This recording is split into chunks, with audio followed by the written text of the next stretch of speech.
Our speaker this morning is Nora. Nora is a career student from Hudson, PA.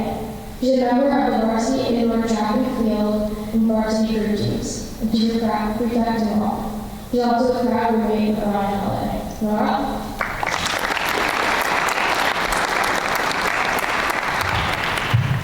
Good morning. So this summer, I was a couple weeks into my football camp, and of course the first thing I started talking about is drawing. But today was an extra special day.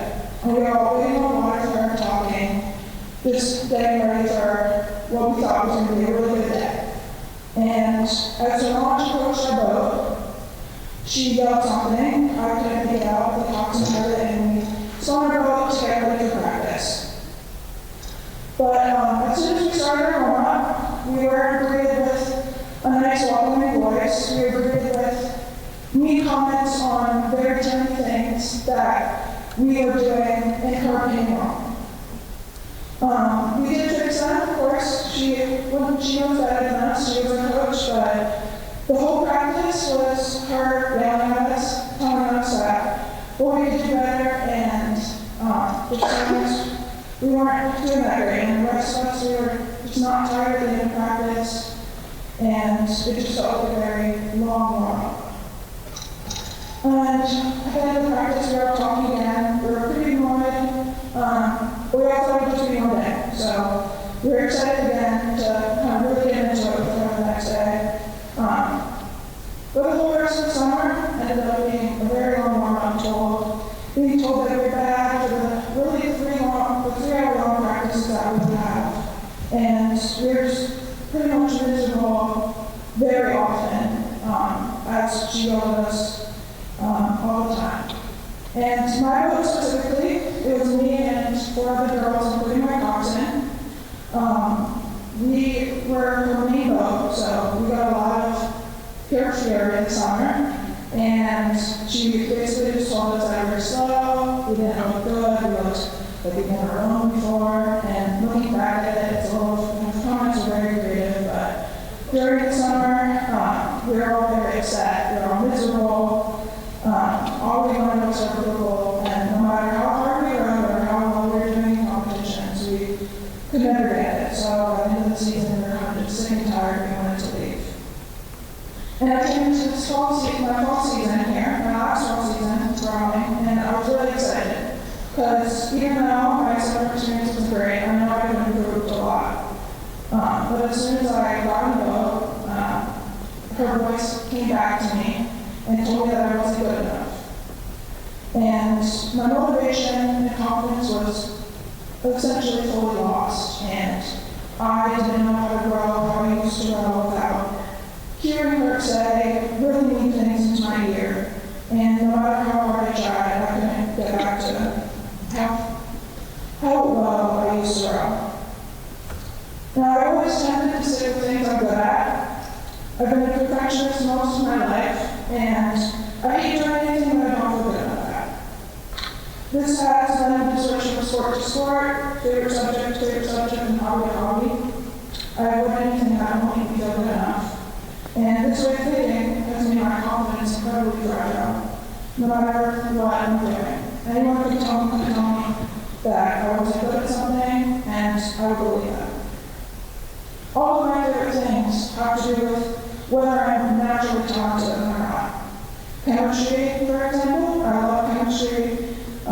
It came really easy to me from here, and now I'm taking UCAN, which isn't so easy, but I'm planning to major on it in college. When I started chocolate, I was pretty decent at it first, so it quickly became my favorite part of my today. And art has been my favorite subject since I was really, really little, because I was always the best in class. And almost every part of my identity has to do with whether I was good at it rather than if I actually liked it. My logic was that if I was good at it, then obviously I would have to like it. Since I no longer found myself good at drawing, my performance was suffering, and it was so out of character for me that my coaches had to talk with me. After this talk, I was really, really upset, and I didn't really know what to do. I didn't want to admit to the fact that I was actually doing poorly in practice. So I called my mom that night after dinner and I cried for hours complaining. And I finally told her about my coach in the summer. And she was very confused, to say the least. I always tell her everything, but I was really embarrassed. And I felt really ungrateful for my experiences this summer and all the great learning that I did at the beginning. We talked with a lot of the adults in my life that would be related to this issue, and after that, my mom sat me down to talk and asked me why I went to wrong college. And I told her it's because I like to row. And I looked at her confused after she asked this because I always said that I can't survive college without rowing, and I need to be somewhere where I can at least row. But she asked me why I like to row, not. And I just kind of looked at her. And she was just upset too, and I was upset, and I was like, I don't know why they're growing, and she knows why, and I was like, obviously because I'm good at it.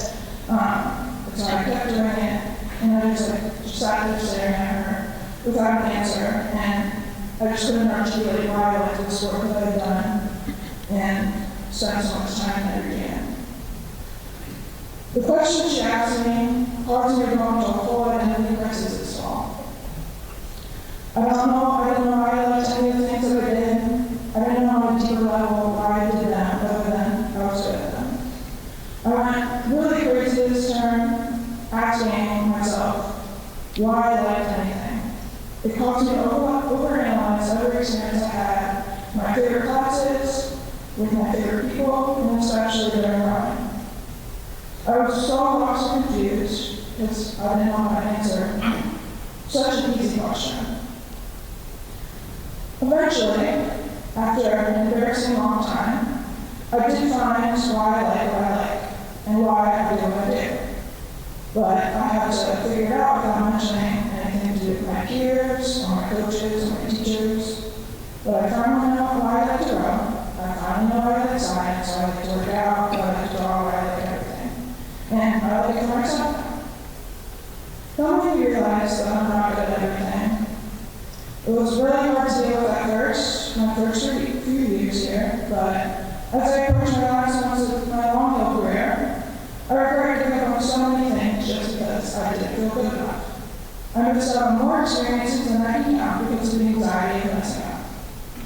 But now I can say that it has challenged me in more ways than just academics and athletics. It has forced me to think about why I do the things that I love. I want to challenge all of you to think about the same thing. Why do you wake up in the morning and choose to do something, choose to love something? Through your journeys here, and everywhere else you will come across hardships and self-doubt, whether it's in sports, academics, your hobbies, anything. We can't let one bad experience dictate what we do and how we enjoy it. We can't like things just because we're good at them. You can go out and try something just because it's fun, not because you need to be good at it. Take the time to challenge yourself and learn from these challenges, rather than simply giving up just because you don't feel good enough. Thank you.